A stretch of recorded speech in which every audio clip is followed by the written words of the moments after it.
Hi guys, welcome back to Armor. This time we have bought in a very different kind of a bow. This is called the Elite Longbow. There is a mild difference in the shape of this is not exactly like a longbow. There's a mild difference in the shape. This is a hybrid between the recurve and the longbow. We'll explain to you you'll understand during the course of the video why the shape is different and why I'm stating as such. And during the course of this video, I'm also going to discuss what all comes with the set, what is the built up of the riser, what is the built up of material built up for the limbs, and other aspects of the bow in total. So let's move ahead. So with the bow, what you're getting is a riser. The length of this is 15 inches. Now this is a right-handed bow. The riser is made from very high quality hickory wood. It's seasoned, aged, and it's a hardwood. It's finished completely the way you can look at it.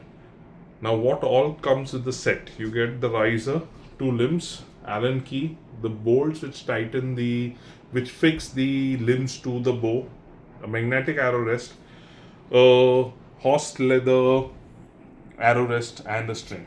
All right. So now we're going to show you how the assembly works. Now when you get this bow in hand, this is how the bow looks. We have no fitments for a sight, a stabilizer. This is a bare bow and it's a very good piece in its own. Now if you see, there are these studs or pegs which are installed. Now this limb has two slots, one which receives the bolt to anchor the limb to the riser, and the other hole is not a through and through slot. So this is where the peg gets fixed in. So there is a double locking system. So you'll see this in this video where it locks in.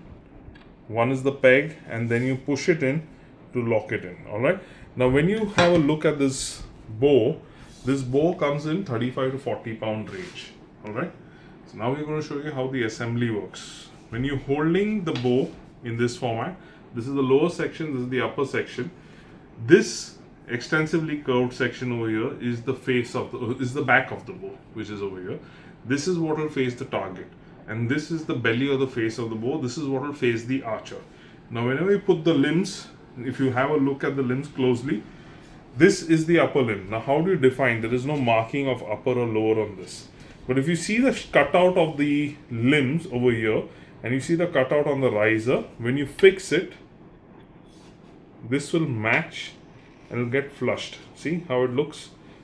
It absolutely forms a uniform shape with the limb and the riser. Okay. Now when you're installing this, make sure that the bolt is there. This is what you call a cup washer. Okay. Now when you install a cup washer, the cup washer has to slip in this way, where the bolt basically gets flush with the cup washer. If you install the cup washer in this format and you see the bolt dangling, that means you have made a mistake. That's not how the bolt is to be fixed. If you fix the bolt this way, this will even damage the limb. So please don't fit it this way and fit it correctly, which is here. The cup washer comes in. Use one of the flat washers such as this. So you form a layer of a cup washer and a flat washer. Then what you do is just push this in and start tightening it. If you have installed the bolt correctly, you'll be able to tighten it comfortably with your hand.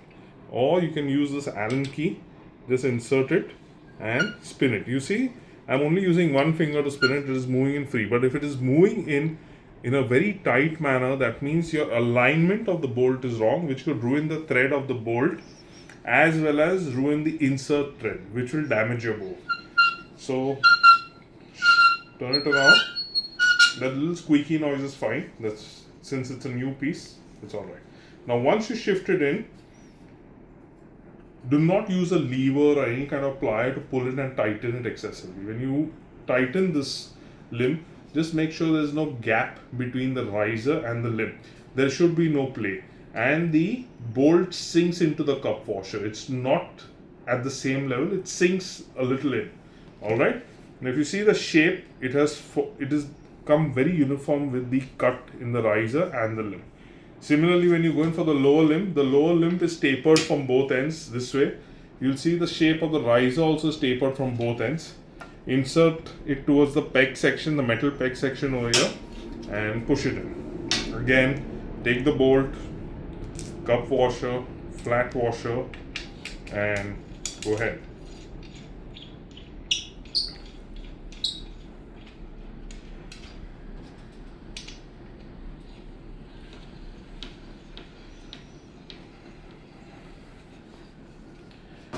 Now, in the case of the Elite bow, you have a bit of carbon foam which is there in the limbs.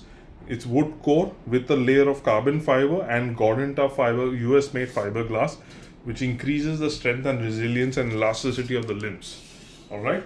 Now, like I said, the shape of this bow is a little different. When you go in for a recurve, it curves really, it arches a lot more. In this case, the arch is there, but it is a very mild, it's not a radical arch, it's a mild arch. So this is what we generally term as a hybrid between a long bow. A long bow is really straight and a recurve bow is extensively curved. So this is an in-between curve, alright? This is what the bow looks like. Now, there are two fitments which come in it for the arrow rest. You have the magnetic arrow rest. Now this arrow rest comes with a very good quality 3M double-sided tape. So what you can do is you can paste it over here, squeeze it down so it gains the shape of this curve of the wall, and then just stick it. Make sure that the magnetic arrow rest horn is towards the target. That means it should be facing the back of the bow over here, not the face of the bow. So when you put the arrow will slip in from here, the release will drop and it will come back into its place to receive another arrow, right? If you're not using this, you can also use this fur. This is like a horse leather fur. You can make a piece or you can stick the whole patch. Depends. So what you need to do is you have to run it from the arrow shelf over here in this manner and align it to the wall in this way. If you cut a small piece, you can do that as well. But make sure that it is stuck onto the arrow shelf here and then stuck onto the wall as well. This will prevent your bow from getting scratched. Now when you're installing this, when you run your hand, you see the grains of the hair, the fur grain. It has to be facing towards the outside. So when your arrow slips in from here towards the target, the fur has to feel smooth. It should be in this direction. It shouldn't be in the reverse direction. That will damage the fur. All right, and this will give you a much smoother release. This is how your bow looks. Okay. Now when you are installing the string, you get the string with the bow. There are two loops. You get a larger loop, which is this, and a smaller loop over here. Okay.